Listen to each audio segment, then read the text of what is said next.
Colombo, Foreign Secretary Harsh Vardhan Shringla on Monday said that it is important for India and Sri Lanka to work together to strengthen economic partnership and deepen the time-tested bilateral ties founded on the principles of mutual benefit, mutual understanding and a common purpose defined by good neighbourly relations.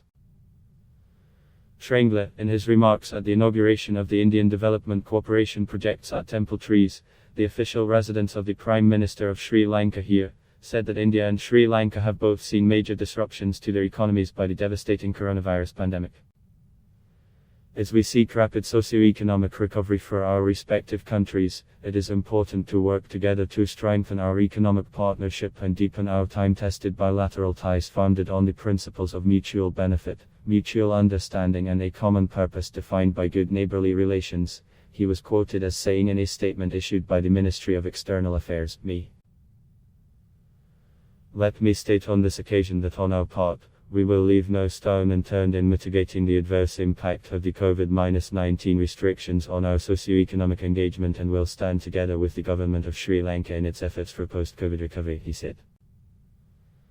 The Foreign Secretary, who arrived in Sri Lanka on Saturday on a 4-day visit, said that the Indian government will also support the development of facilities for tourists and pilgrims at sites associated with the Ramayana circuit in Sri Lanka. Shringla said that he is honoured to participate in the ceremony for the inauguration of Indian development projects in Sri Lanka. This is my first visit to Sri Lanka in my current capacity, but I have had the pleasure of visiting Sri Lanka on a number of occasions in the past. During the course of all these years, I have been a witness to the comprehensive transformation of our ties. Yesterday, I had the pleasure of visiting Kandy for a darshan of the blessed Dalada Malagawa temple. I also visited Trincomalee and Jaffna, where I saw the Jaffna Cultural Centre, an iconic project built with Indian grant assistance, he said.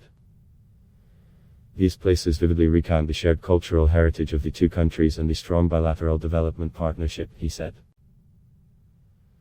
Shringla said that the high-level visits, in particular the state visits of President Gotabaya Rajapaksa and Prime Minister Mahinda Rajapaksa to India in November 2019 and February 2020 respectively, have given fresh impetus to the bilateral relations.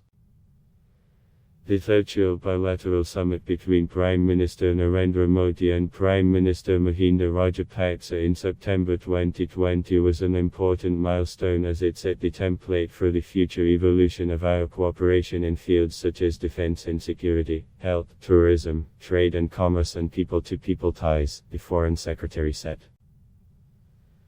In the past 1 year, India has buttressed its credentials of being a net security provider and first responder in HADR, humanitarian assistance and disaster relief, situations in the wider Indian Ocean region, he said.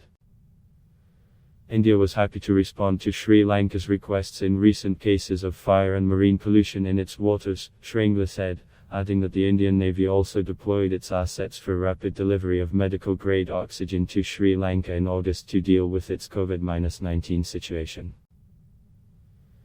During the COVID pandemic period, India kept its airspace open for travel for specific and urgent medical needs of Sri Lanka.